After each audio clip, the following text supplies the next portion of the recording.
Good afternoon, everybody. Welcome to the Ways and Means Committee voting session for Friday, April 9th.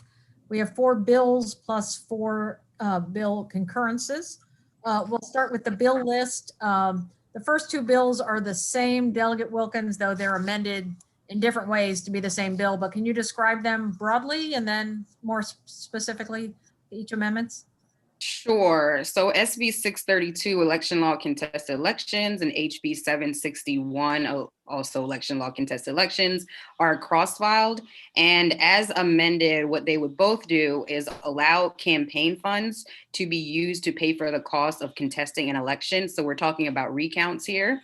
So you'd be able to use your campaign funds to do that. It also allows a government-funded recount when the margin of a contest is 0.25% or less. So it would allow for more government-funded recounts because currently the threshold is 0.1%. It also allows counties to provide funding to publicly financed candidates to pay for the cost for contesting an election, and requires that in those instances, for publicly financed candidates, that they would establish a separate committee to pay for the cost of contesting an election. We do for SB 632, and before I say that, I want to share with everyone that these bills in subcommittee today were truly a bipartisan effort, where we did make a change to it that allowed us to be unanimous. So I'm very proud of the work of the subcommittee on this bill. One of the things that we did as a subcommittee is to strike provisions that would have prohibited a recount where the margin is greater than 5%. So we removed that provision there. And then as amended, it also establishes a work group related to risk limiting audits. This committee has addressed the issue of risk limiting audits prior. And so that work group would develop recommendations and the details of how risk limiting audits, which are the gold standard in terms of ensuring our election results, to help us implement that here in Maryland. So those are the amendments to SB 632. Again, striking that provision about prohibiting a recount where the margin is greater than 5%, and also establishing the risk limiting audits work group. I move the amendments to SB 632. Second. Are there any questions on the amendments? All right, all those in favor of the amendments? Aye. Any opposed?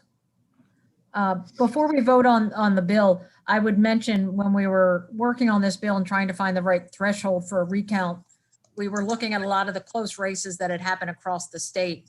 And then that 0.1, for example, would not have required a recount in a county council race in Prince George's County where they differed by 6 votes. So 0.1 can be a ridiculous standard.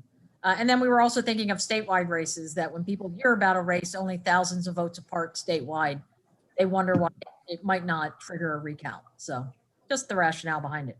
All right, on the bill as amended, Delegate Wilkins? Move favorable.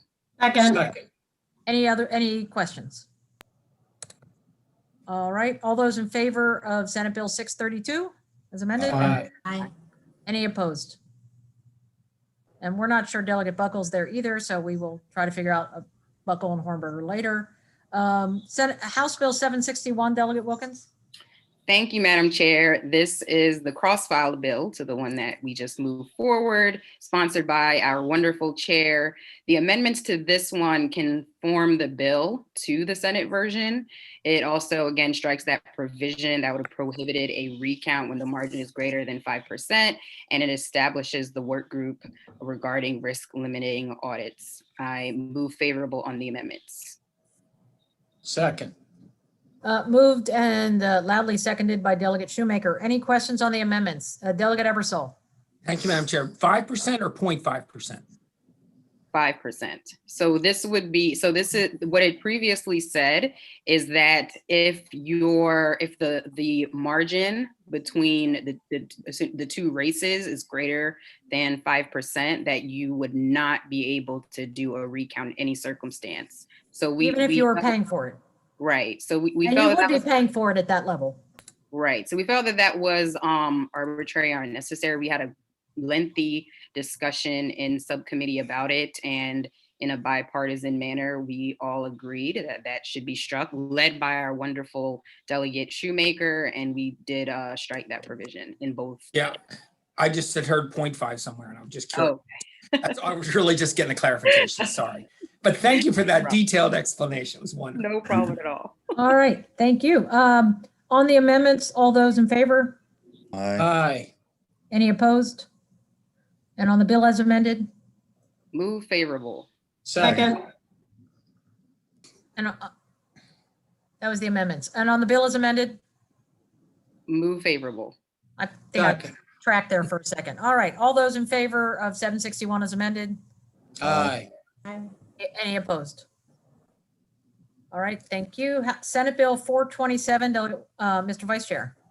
Thank you, Madam Chair. Senate Bill 427 is a direct cross-file of a bill that we passed early on in session, House Bill 205. As amended by the subcommittee, the bill requires that by October 1, 2022, each public middle school and high school install menstrual hygiene product dispensers in 2 women's restrooms, and in each public elementary school install a dispenser in 1 restroom. It also says here that on or before October 21, 2025, each public middle and high school must install a dispenser in all restrooms. Each public school must provide menstrual hygiene products at no cost to students through these dispensers. The bill also provides state funding, increases the state funding appropriation from $325,000 to $500,000. We move the amendments. Any questions on the amendments? All right. And the amendments, I'm sorry, just to confirm, that includes the elementary schools now?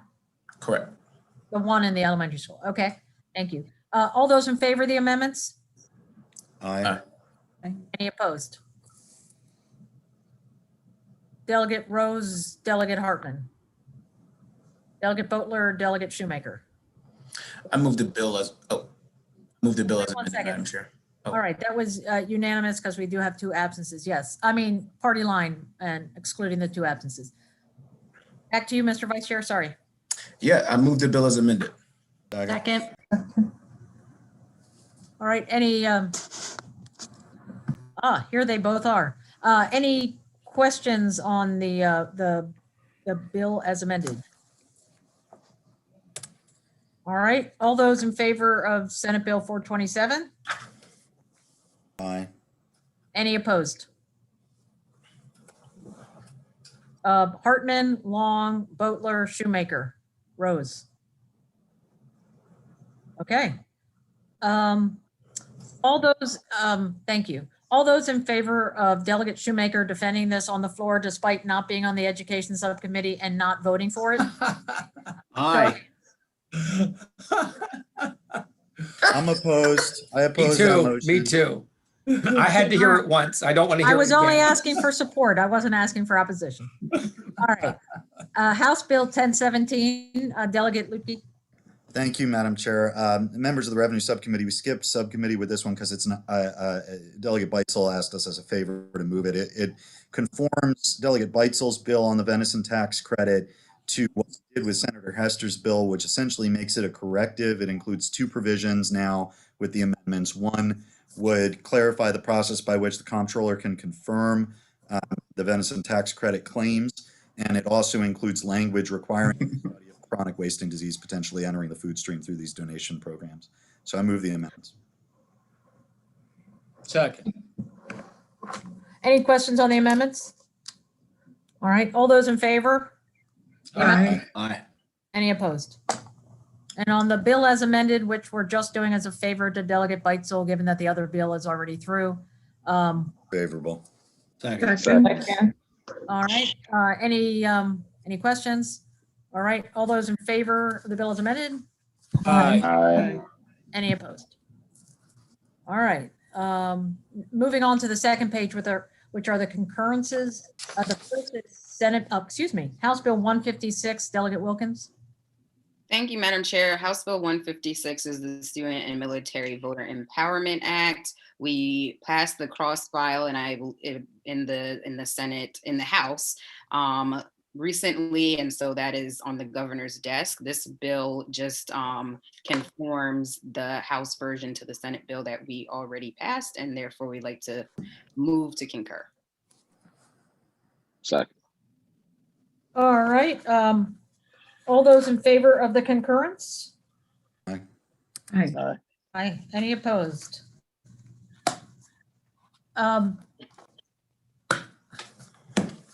Rose, Boatler, and Shoemaker, and Long.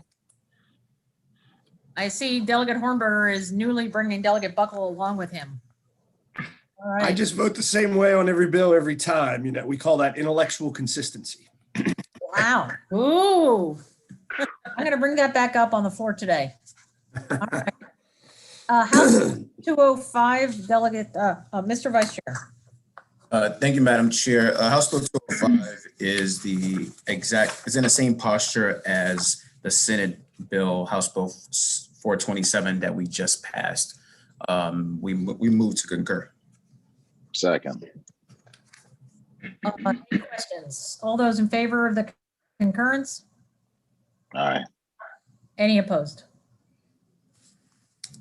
Hartman, Boatler, Rose, Shoemaker, and Long. For the sake of intellectual consistency or whatever the heck that was. Yeah. Who knows? what- Whatever.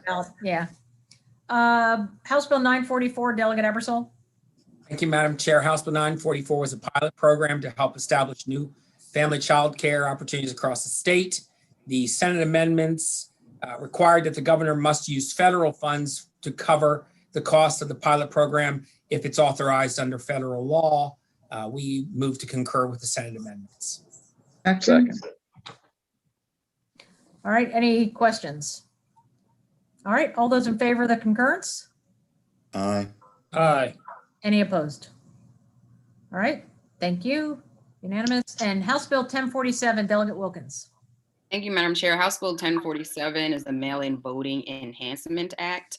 The Senate did make quite a few amendments to this bill, and we are not quite there, and we do need to not concur with this one so that we can get on the same page.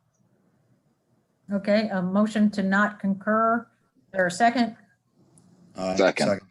All those in favor? Aye. Aye. Any opposed?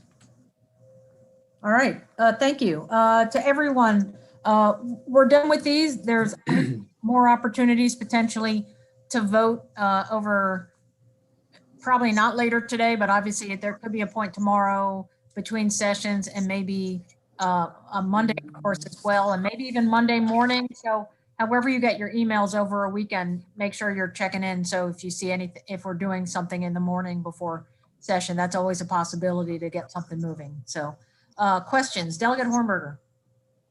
Yes, Madam Chair, if I could just be recorded in the yay for missed votes. Thank you. Got it. Delegate Buckle, yes, Delegate Buckle. Yeah, I don't know which ones I guess I missed 761 and 632. I think are the only that I missed. That's Recorded correct. Yay. Yeah, record me yay, please. Thank All right. you. All right, everyone, stay out of trouble. If you have any bills to work on, now's a good time. We don't have to be back in session for almost 4 hours. So, all right, see you all later. Thank you.